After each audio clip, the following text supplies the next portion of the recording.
Bismillah wa salatu wa salam ala rasulillah. Assalamu alaikum wa rahmatullahi wa barakatuh. Welcome to another episode of the Middle West podcast. I'm your host, Taqib Musa, and I'm joined by my co-host, Abdul Samir Arjuman. Assalamu alaikum. And also, we're joined in studio today, it's not really a studio, by a guest, Mustafa Al-Dabbagh. Assalamu alaikum. So Mustafa, we're going to talk, Mustafa is a pharmacist turned media activist. I call him a media-based activist because that's what it says on his business card. It's actually printed business cards, I think. Actually does say that. So he's a media-focusing activist. He's done a lot of work with different organizations, mostly London-based, I believe, because he thinks that's the center of the universe, as do most Londoners. It's a big problem. I'm sure the two Londoners in the room can... Can I just say, first and foremost, that's not how... Okay, that is how most Londoners think. Literally, you think that London is the rightly guided world and the M25 is the wall and Ya'juj Ma'juj are outside it. And the rest of us think that you're Ya'juj Ma'juj trapped by M25. So Listen up. The reason why we think that is because it is the truth. It's really not. It's really not. The Do you know what? I can drive into Birmingham Central today and park. I wish you could say But that will you still have your car when you come back to it? Most likely. Saying that probably with my car, nobody would steal it. They'd probably put money in the car because they'd be like, this miskin needs a donation. But here's the other thing. Where do you guys park though? You say, oh, you can find park, but where do you park? On top of a pavement where people walk. Anyway, London, before we turn this into a civilized. Birmingham-London argument, we need to talk about Mustafa's life. Oh, wait. Just before we talk about Mustafa's life, you were talking about Birmingham, but there's the absence of someone. The absence of the Rochdalian. Yes, so Asad couldn't make it, as usually cancelled last minute. Rochdalian. So Asad, if you're listening, you've let us down. Shout out to Asad though. This is the first time we can do a shout out to Asad because he's actually not here. Yeah, forever in our hearts. Mustafa, what would you say is like maybe 100-word summary of your life, your personality, and your That's a pretty deep question. I wasn't expecting that. the life and lies of Mustafa Al-Dabbagh? Make it entertaining, by the way. It's a pretty deep question, man. I wasn't expecting to go this deep into my life. I mean, I got to think, actually. I haven't thought this hard in ages. It hurts. Says the pharmacist. Don't get drugs from him, guys. It's because they just do what the doctor says on the thing. No, sometimes I tell the doctor off. Okay, let's go. I guess Bismillah ar-Rahman ar-Rahim. Wa salatu wa salamu ala ashrafil anbiya. Allahumma shrah li sadri wa yassir li amri wa hlul 'uqdatan min lisani. It's really bad when you use the Quran to or using du'as to stall for yourself. We're getting ready for the khutbah. So. Yeah, which is really funny. I've got a funny story about that, but we'll say it off air. So the life and lies of myself. There are no lies. Lying is haram. So inshallah, I'll try and be as truthful as possible. As possible. As possible. You never give away all your secrets. So 25 years old. I wouldn't say born and bred in London. Certainly bred in London. Are you a freshie? He is a freshie, just like I you. don't sound like you, so no. I sound Well, great. Thaqib's American, so that's another story. But where are you from then? Originally, I'm from Iraq. Born in Iraq. Spent a couple of years Have there. you been back there recently? Relatively recently, yeah. Okay. Whereabouts in Iraq? I'm from Mosul. Did you go to? Oh, I was going to say, did you go to Mosul? Yeah, I was. That's quite problematic. How far back? Mosul. How far back? Was it recent? Depend. Recent is a bit subjective. So, what's recent to you? Well, if it's post 2016, we have a big problem. Basically. In fact, you're not. You're not allowed your leave. You take away your citizenship. No. So I think I'll get to that. Inshallah. Born in Iraq. Funny enough, we're from Mosul, but our family was based in Baghdad, in the capital. Came here from when I was 2, and it all kicked off from there. I don't have many memories of Iraq. In fact, I don't have any in those 2 years. I don't think you have many memories when you're 2 years old. If you did, I think you'd be a bit of a genius. Yeah, and it's either that or you've had a very traumatic first 2 years of your life. So Is that why I can remember stuff from when I was 2 years old? Because I'm a genius. You're really not a genius, so I don't know what happened there. I don't know what happened in your childhood. We can have a therapy session later. Probably would need one. Anywho. So, yeah. Grew up mostly in London. West and northwest London. I think we did a stint in East London, but I don't think Shout out to Whitechapel. No, it wasn't Whitechapel. It was in Hackney. That's even rougher. That's So you're basically a roadman. I didn't know this aspect of your. So person. he's the typical kind of enemy of the conservative, hardcore conservative Solihull kind of guy. He's Not really. fresh from abroad. He's living the ASBO lifestyle. What is this ASBO lifestyle? No idea. He's from Tower Hamlets. You should know. I'm from Tower Hamlets. What's the ASBO lifestyle? Antisocial behavior. ASBO, antisocial right. behavior order. Okay. So it was this thing that the government released a few terms back, where I think it's died down. You don't hear about it recently. Maybe the funding got cut, or they're changing the way they police. Basically, if you're a roadman and you cause nuisance in public, you get hit with an ASBO. It's an antisocial behaviour order where it outlines what you can and can't do, and you have to adhere to that order. And if you break it, there are consequences. So it's essentially a bit like parole, but and on a more, you don't go to prison, but it's a bit like parole, but less harsh or something like that. If you know what I mean. Very interesting. Okay, so you grew up in you had an ASBO area. bit of a traumatic. No, not that traumatic. No, not that traumatic. Alhamdulillah. Did you get shot? Stabbed. No, I don't think we should be making those sort of jokes, considering the recent political climate in the UK. No, but it's yeah, it's very, especially in Birmingham. We've got a big and inshallah we hope to get some guests to talk about this a little bit later on.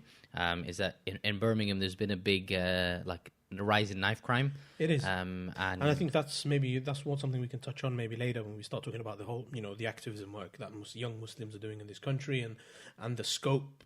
So you're a young Muslim and you're doing activism work in this country. So you went to university in London. I went to university in London, so studied pharmacy. Why?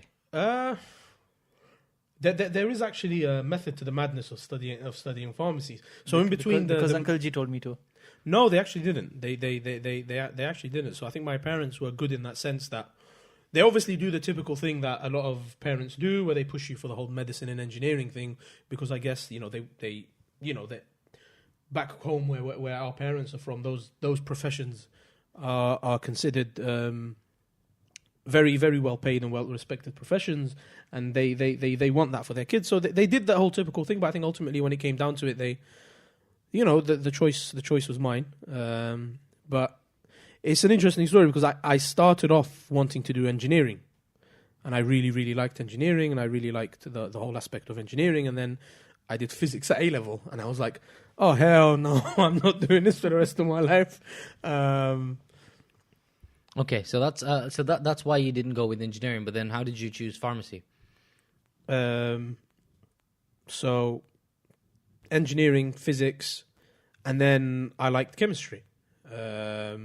So I thought, okay, I could do chemistry, and maybe that's something I could do. And then I had an uncle who did chemistry. He's a chemistry graduate and he's got a PhD in chemistry. And then he sent me down and he's like, "Look, I've done a PhD in chemistry, and my advice is, unless you want to go into academia, or if you want to go into research, don't do chemistry." And I was like, okay, no, that's something I definitely don't want to do. I did a bit of research, a bit of exploring, and I found out that pharmacy, it's got a bit of chemistry, it's got a bit of physics, it's got a bit of money. Yeah, that as well. Guaranteed job. Guaranteed job, good career demand as well, because people would always. Although we would say that's a terrible reason to choose a career. So no, of course. As an aside, if you're a college student, don't choose your degree for money, because then you'll hate your life. You will hate your life. And there's an interesting story for that post graduation, which I'll go on to. So did pharmacy, and to be frank, I went into pharmacy expecting one thing. So I expected it's this whole science of how medicines react inside your body and how they exert their effect. And I still remember the opening line to my personal statement that I sent into university, where it was something along the lines of, I'm intrigued by how medicines interact inside the body and how they bind to certain chemicals to exert their effect. And, I went in and was completely shocked by the fact that pharmacy, whilst there was that aspect to it, which was called pharmacology, the rest of it wasn't so. And alhamdulillah, shukr, progressed through university, graduated in 2015, and went into the job market straight away, which is something that was very, very good with pharmacy. MashaAllah. I mean, it's great to hear. I think you're an example to many people through your academia. I think what we're also So you're following a very it's a very nice kind of example, role model lifestyle, and then suddenly, after graduating and having this nice, stable, mashallah job, I went to the dark side. No. I started the journey into activism, you could say. And I think I started it relatively late. In hindsight, I would have liked to start it much, much earlier. So I think Abdussamir, maybe you probably relate. You can maybe relate to this through the conversations we've had in the sense when I was in university I wasn't really involved in many societies. I wasn't involved in my ISOC. It was just myself, my group of friends, and university life. I know people tell you about it, and you don't really appreciate it till afterwards. Shout out to ISOCs all over the UK. Yeah, you guys are doing amazing work. Also MSAs in Holland or in America or Australia, wherever you're listening, or Scotland. Oh yeah, in Scotland, I forgot about around the world. Whatever they're called, they do an amazing job of representing students on campus. And I didn't really, get involved in that, and that's probably one regret I have for my university life. But post university, that's when I really started. Maybe through the final years of university, I got involved in activism for Iraq, for the humanitarian situation in Iraq and the political situation in Iraq, which actually was a journey that was started much, much earlier on in my life when the Iraq war was launched in 2003. So I started off my activism journey there and, did a few work with the Iraqi community in the UK. So were you involved with like the Million Man March and those type of... Yeah, so funnily enough, MAB was one of the three main organisers for that march. So it was MAB, it was MAB, it was Stop the War, and it was the CND, the Campaign for Nuclear Disarmament, if I remember correctly. Being a little, how old was I? 16 years old, probably 9 years old then. MashaAllah, he started his activism work when 9 years old. So kids out there, you have no excuse. I genuinely remember to this day. I remember that we were in this storage unit and we were stapling and making the placards for the march. And I thought he was going to say he's trapped in a storage unit. I was like, whoa. No, I don't. I'm hardcore parenting there. No. My childhood wasn't like Abdussamir's. Can I just say shout out to my parents? They've been amazing and they've given me the best. It's okay. They won't listen to this, bro. No, they're not proud of you. So yeah, I still remember, stapling and doing those placards, and we had like a conveyor belt where a group would saw the wood together, a group would staple. Funny that you use the word conveyor belt. That's the standard theory for radicalization. The conveyor belt theory for radicalization. No. Another thing I'm thinking about is so conveyor belt, a 9-year-old child labor. No, are you sure you were there? So it wasn't technically labor. So yeah, and I think that MAB was involved with that, and I remember being backstage. I remember looking at the speakers. I remember, it's quite a vivid memory I have of that period, and I think that maybe planted the seed of when I did, in my final year of university, get involved in the activism work for Iraq. And I took a particular interest in the political element and the media element. Yeah, speaking of which, I remember seeing you on TV once, and I think it's one of the first few times, because at that time I didn't actually know who you were. I saw you on TV once. This is around the Shilkot inquiry. Yeah. So that was, just for the listeners that are not aware, there was an inquiry into the Iraq war from I guess it was an inquiry in the UK. And it was led by someone called Chilcot, and they released the report and the findings of that inquiry, which effectively concluded, and we're paraphrasing because the inquiry spanned over many volumes of books, and the executive summary of the actual inquiry was a book that was very, very thick, and that was just the summary. So it essentially concluded that there were no weapons of mass destructions. Parliament was misled. And the whole war was illegal, essentially.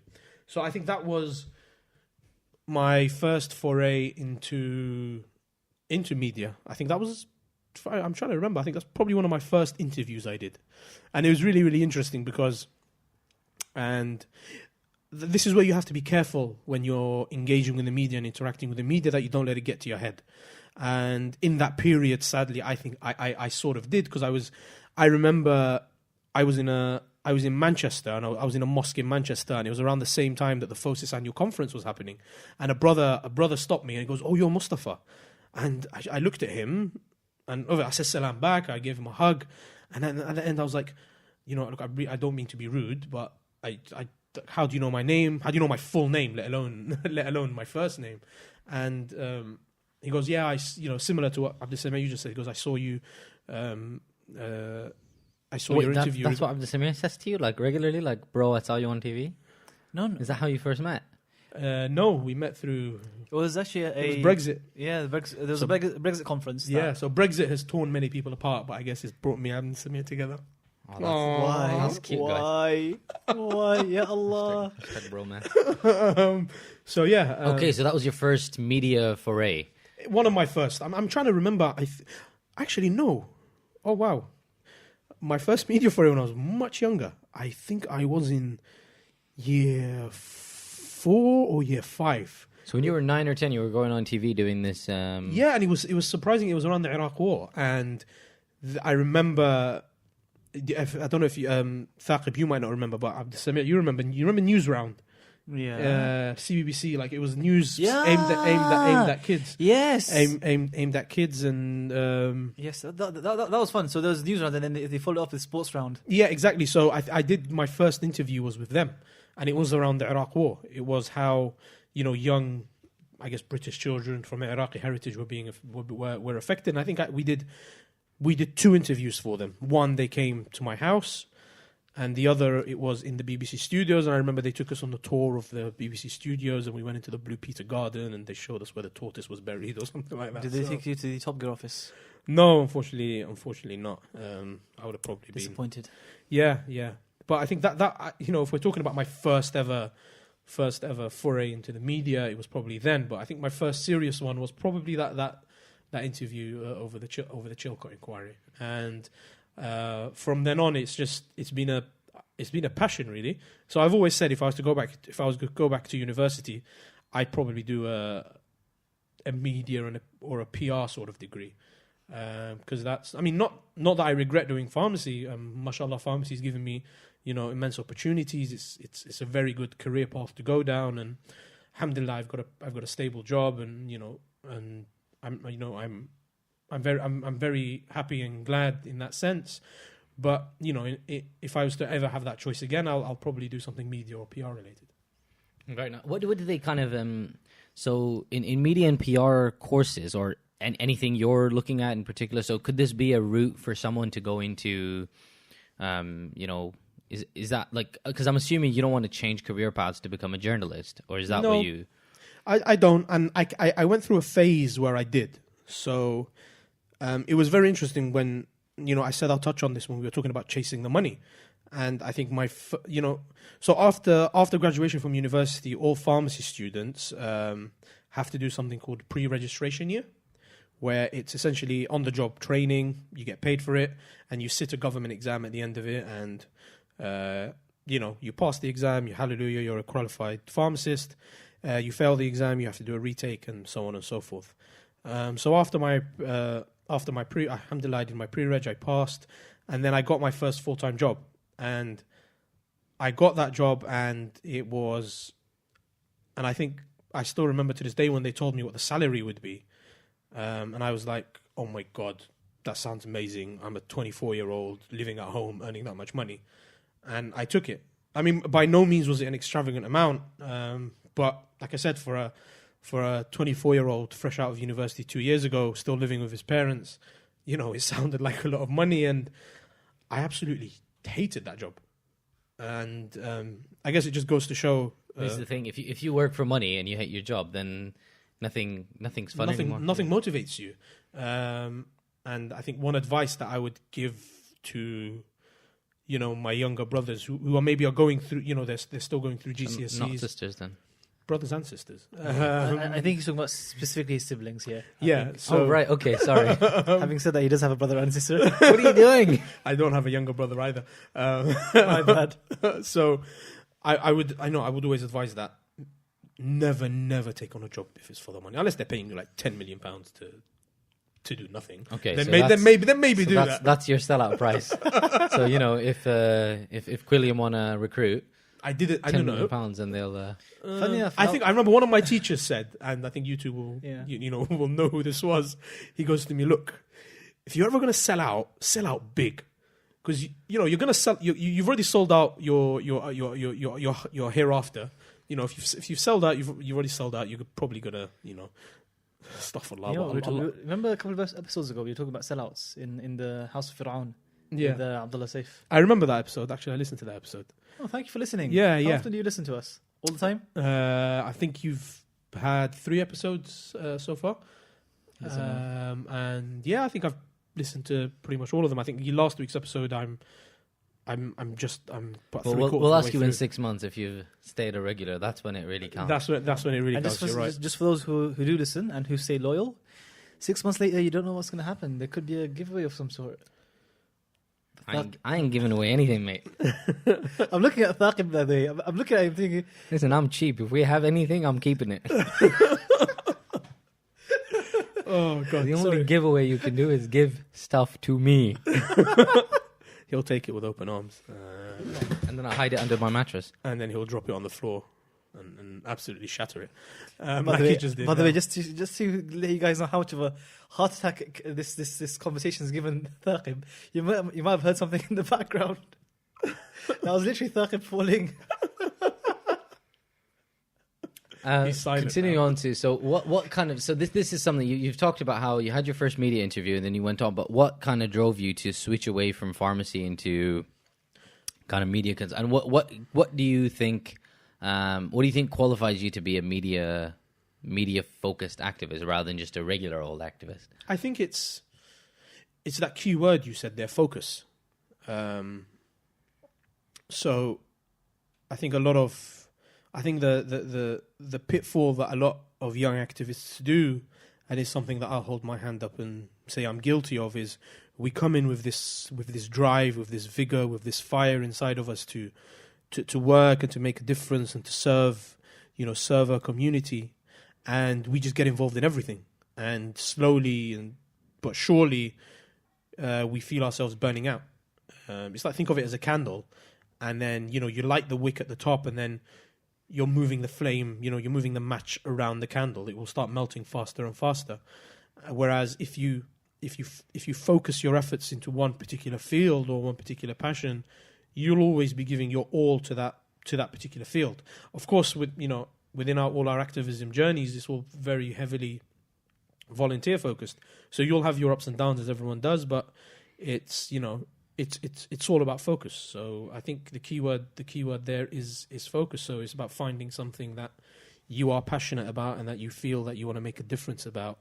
It sounds cliche, but it's genuinely, it's really, really true. And I found that within the media and maybe the politics field, and this is something that I decided to settle on. What do you think? So why did you choose media? Aside from the fact that you're saying that it's something you want to focus on, something that you enjoy a lot. But would you say that what's one of the most important reasons why, as Muslims, there should be a focus on media? Why should Muslims worry about media and actually get involved in media? I think because in our day and age, everything is shaped through the media. I heard a line from someone, and it sounds creepy, but when you think about it, it genuinely resonates with me. It says, whoever controls the media controls the mind. And when I say media, I just don't mean your TV in front of you. I mean the newspapers, although not many people do read them, but they're still very, very influential depending on who you want to target. Social media, your Twitter feeds, the videos you watch on YouTube, these are all forms of media. And if you are able to push your message out there and push your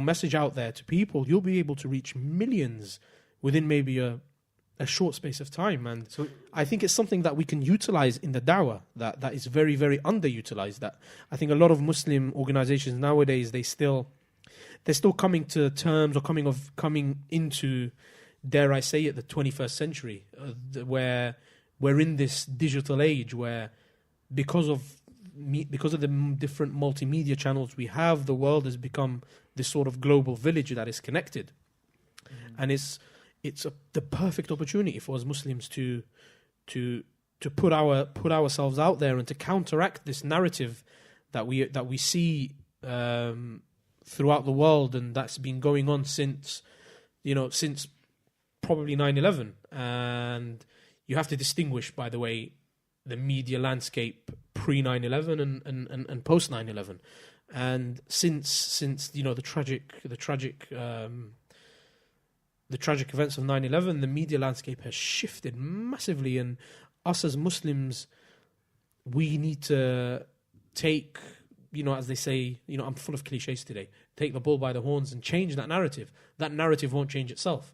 Fox News or the Daily Mail or the Daily Express, they're not going to have an epiphany one day and start being balanced in their arguments. But surely a big argument about this is made that these people are very, they fundamentally conflict with our ideology. So there's like Fox News will always be, and they've been anti-immigration and stuff, and they've been right wing since their inception pretty much.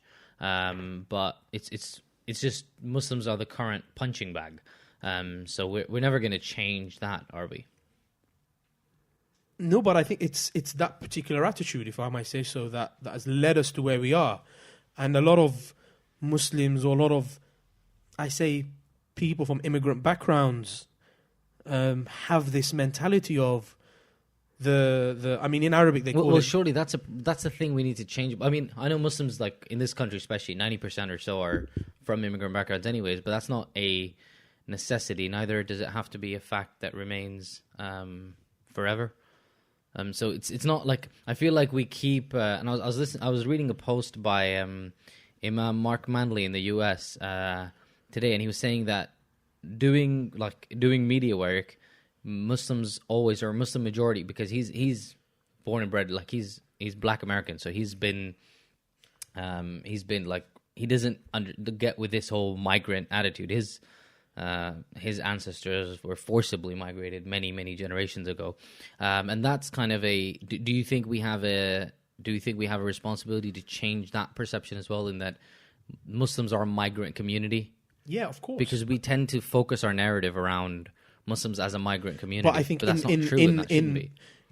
It's not true with our generation. But no, it's not true at all, because the first Muslims in this country were not migrants. But the majority of Muslims nowadays in the UK are, and I think this is a narrative that's been passed down through generations, where we're just coming into the age, and I speak for myself from an Arab background. We're just, the majority of Arabs in this country right now that are my age are first generation. Their parents came here in the. Does that make you second generation? No. So I guess it depends. It depends what you. I'm first generation, right? Yeah. So the migrants themselves are the first gen of the people. And then the kids. So I define it differently. To me, and I guess I could be wrong here, but what I define as first generation is the first generation that was bred in this country. In my definition, you're also first gen because you were born in Iraq. Oh wow! No, that's. I guess that's fair, and that's an argument to be had. But it comes back to where you were brought up, the values that were instilled in you, and the society that was around you. So getting a bit more serious and getting back to the conversation. So another aspect as well of media, I guess, is that, for example, in our local mosques or our own kind of local community organizations, whenever there is an opportunity for the media, for example, even when I was ISOC president back in the day, shameless plug. I used to have like a couple of requests come forward from certain journalists or by email, and the first thing I would do was just stay away, because there's the constant kind of fear that, oh, the media out there to get you, the media out there to misquote you. So how would you kind of tackle that? Like, Muslims, I guess a lot of Muslim organizations make a voluntary step of taking that step backwards, because I guess they see the media is the enemy, maybe, or the fact that the media will try and misquote you anywhere they can get the chance to. But that's because we give them that opportunity, and I think something that rings, that rings in me every time I hear this argument is the phrase of, if you don't tell your story, somebody else is going to tell it for you. If you choose to ignore those emails, they're then going to go to a very famous government-funded think tank and get them to quote to get a quote on Muslims from them, and we've missed that opportunity to set the record straight. So I think taking a step back and being scared fuels that cycle, and then I guess it comes to that question of the chicken and the egg. So how would they kind of go on about overcoming that fear of being misquoted, for example?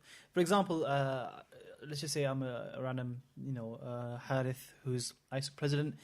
I get a request, say, we see that there's Visit My Mosque happening, and there's a mosque near your ISOC. Can you maybe give us a small little piece of information about this campaign or whatnot? And then I'm like, okay, I don't want to be misquoted, therefore I'm not going to do it. So what can you advise me to push me to take that active step to kind of get rid of that fear? I think first is preparation. I think one key thing is, depending on the situation, it's case by case, but as a rule of thumb, never turn down a media request. Unless, like you said, you're an ISOC president and they come and they're asking you about something that, it's just, I don't know, the moon landings or just something completely irrelevant, basically. And I think it's taking that first step.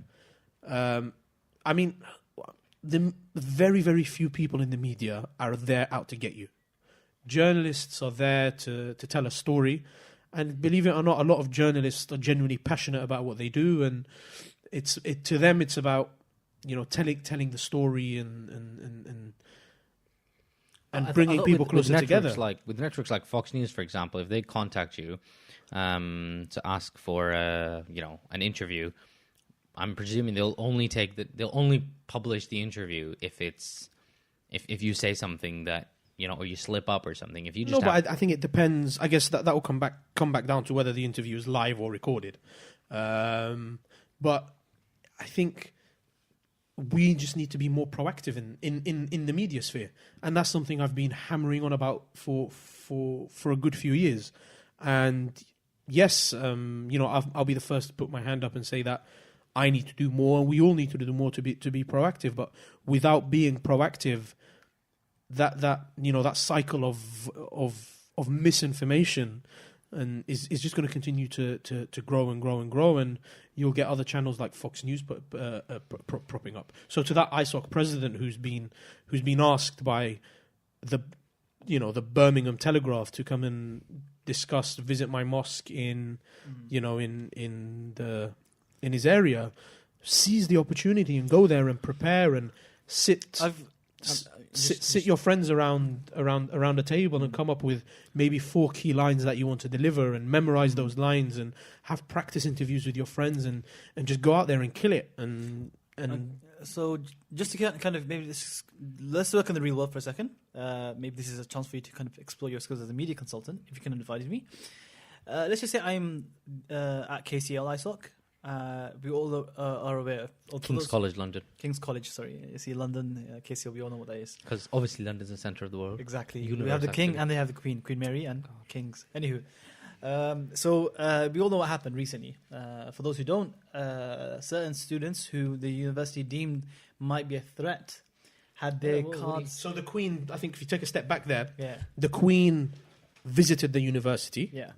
Her Majesty, visited the university and to open a new building. And because of the whole security revolving around the Queen, the university decided to revoke access to certain students by, I don't know, freezing their whatever they were called, their cards that they used to access. The ID cards would be disabled for a momentary period. Yeah, and some people missed exams. Those guys are a security risk, so they can't come into the building where the Queen is. Most of some buildings had nothing to do with the Queen. Like the Queen was in one area of the campus, and there was one person trying to get to an exam or a presentation in the other side of the campus, and he was swiping his card and he couldn't let in. And the majority of these students, again, I don't want to say all because we don't have the facts in front of us. The majority of these students were students involved, for example, in activism for Palestine, in activism, for feminism, and all these causes that are close to a lot of people's hearts. And the university somehow deemed them a threat because of what cause they decided to follow. So going back to the issue at hand, say I'm just a normal member of the ISOC over there. and the Telegraph have come and approached me. A journalist has actually come up to me right now, and he's asked me, "Oh, what are your opinions? It seems like a lot of Muslims have been, the majority of people who have been affected are Muslims. So can you please kind of comment on the situation? What do I do?" I mean, in this case, surely it's you're in the right here because this is very they've basically collected names of people who did anything that the government disagrees with, and then they've tried to campaign against or block those people from coming in. So that sounds like it's very I would say it's almost Orwellian because it's that's so scary because a lot of people get discouraged from getting involved in any sort of activism because of this. So in this case, you're right. Like the student getting interviewed is in the right. So what would you say, Mustafa, to things like that? In this case, the person's right. Surely this would be an easy interview, right? This seems like a no-brainer to go for it because. So as an ISOC, we're asked to comment. Very simple. So as an ISOC, you've been approached by whatever newspaper, and you've been asked to comment on this. I think the first steps to it is getting the full picture. It's what we call monitoring. So the first steps to engaging with the media is to monitor the media. You need to know what's being said in the media. Sorry, I think Abdul Samir's just had a moment with his arm and it sort of distracted me. So the first step is... I banged my arm against a chair accidentally and it really hurts. The first step is to monitor. So you've been approached to... I'll speak in broad terms here, and then maybe we can narrow it down to this particular case. So, if you've been approached to speak to comment about a topic, you then go and do your research about this topic to find out what is being said, what is true, what is untrue. This student, bringing it back to the incident at King's College, you go back. You find some of the students that say they were barred from entry, and you try and figure out whether they were barred or not, and if it's true what they were claiming, and you get all the information around it, and then you start formulating your message. You decide, okay, what is our message, and what are we going to say? So in this case, it would be something like this is a trumped up, like the security is not a legitimate charge for this. And students are being monitored. They've been monitored and profiled based on their race, their ethnicity, their religion, their activism. Their membership in certain students, which surely should be information that's private to the student union or. I mean, whether the information is private or not, well, why should I be deemed a security threat? Because I've advocated for the rights of Palestinians. So I mean, it goes back to the whole concept of freedom of speech and all of that. But that's a Pandora's box that I don't think we want to. I don't think we'll delve into today. Maybe in another episode. But so in this case, let's say the message is that students are being profiled because of their views and because of their race, religion, and ethnicity. And then you break it down. So if you think of your message as a house built on 3 pillars.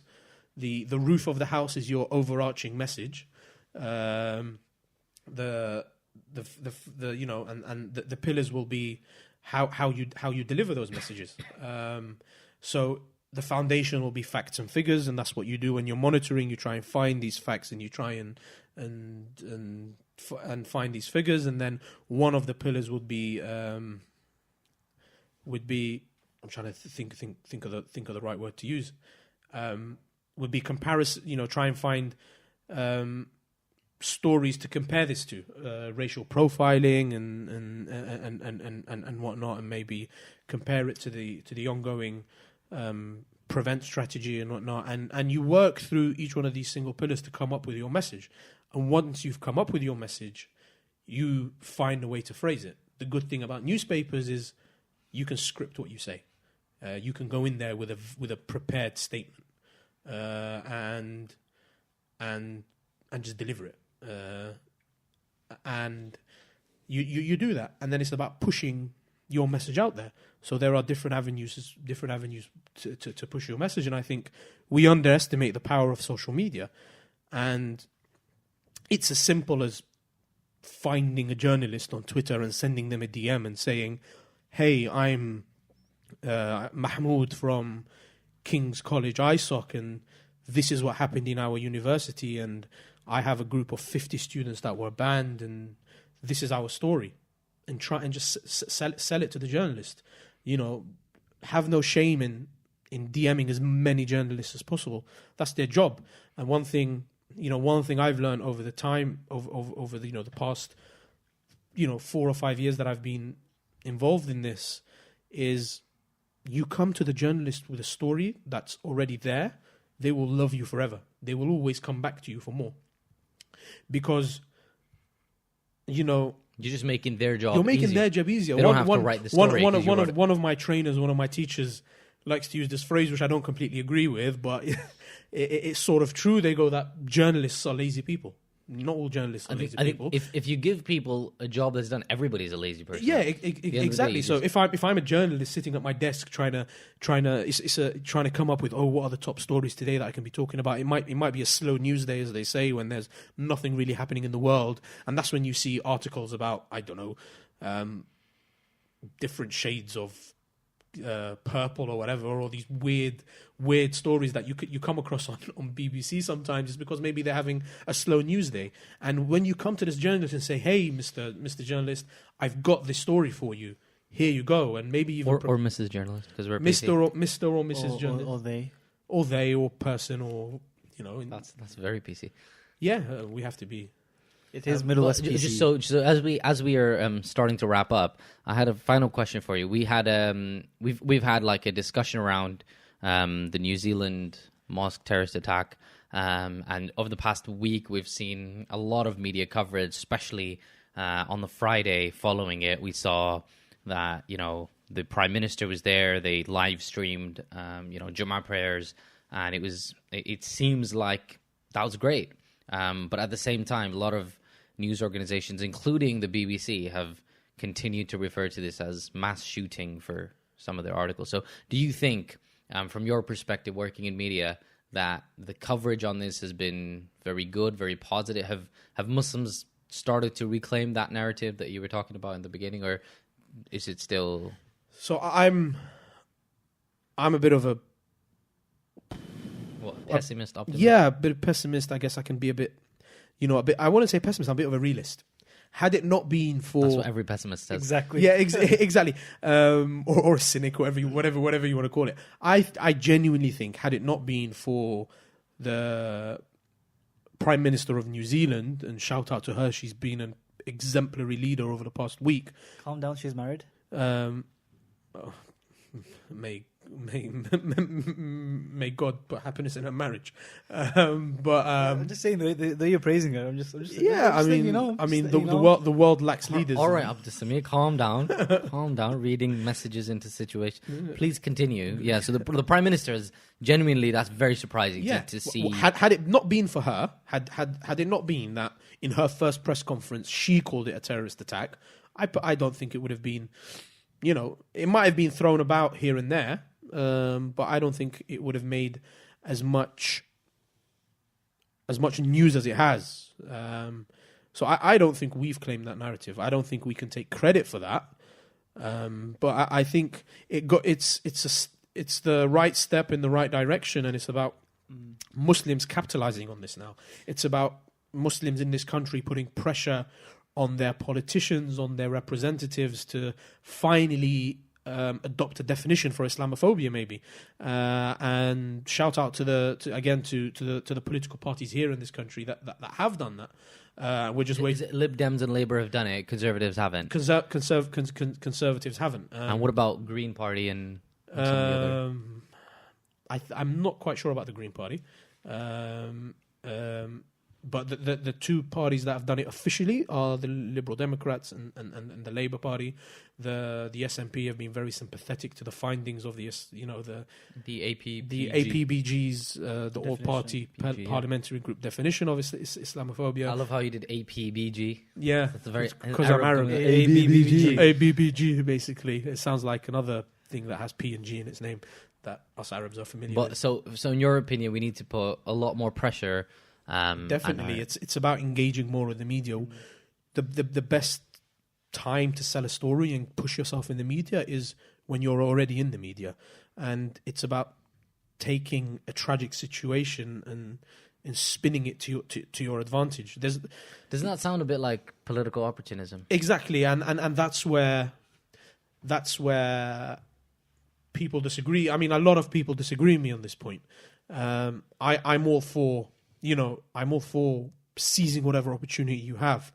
Yes, it's sad and it's tragic, and that people have lost their lives, but we then need to start thinking of the bigger picture of how can we then turn this tragic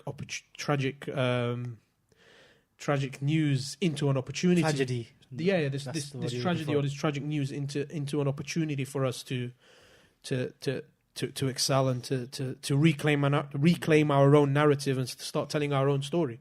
And if our reaction is just to pat ourselves on the back and say, oh, look how amazing the New Zealand Prime Minister was, I generally don't think we're going to get anywhere. I think it's about taking practical steps over the next weeks and months, and Muslim organizations, grassroots Muslim organizations such as MAB and such as UKIM can be the catalyst for that, and to shout out to ourselves. Shout out to the amazing work that all our volunteers are doing up and down the country, and it's about being the catalyst for that change. And again, going back to another cliche, but it's a line that I think we should be adopting as Muslim organization, as being that change you want to see in the world. And the Prophet sallallahu alaihi wasallam said it in a hadith that if you see something that you don't necessarily agree with, or that you want changed, change it with your hand. And if you can't change it with your hand, change it with your tongue, your tongue, and then the final one was hate it within your heart, and that's the weakest form of iman. And we as Muslims have a duty to be that change in the world and fulfill our purpose in the world of being stewards and khulafa on this earth. And inshallah, through both the organizations here on this podcast, we can do that. All right, thank you. That's a very strong message to conclude with. So I don't even. He's done my work for me. Literally, as if I was a journalist, so I can be lazy. But anyways, thank you very much, Mustafa, for coming on. It's been great having you, and it's been a great and cliche-filled evening. But hopefully, we'll have you on in further episodes. And that's it from us, from the Middle West team. Assalamu alaikum wa rahmatullahi wa barakatuh. Don't forget to subscribe on iTunes. We're on Spotify. We're on Podcast Addict or Google Podcasts. We're on Google Play. We're on Google Play Podcast as well, although that's only North America. We're also on YouTube now. Google Play Podcasts. You can only put things on it if you're in the US. I don't know if you can access it, but anyway, because I've been listening to it on Google. That's excellent. Jazakallah khair. So you can access it on Google. But with that, thank you very much. Assalamu alaikum wa rahmatullahi wa barakatuh.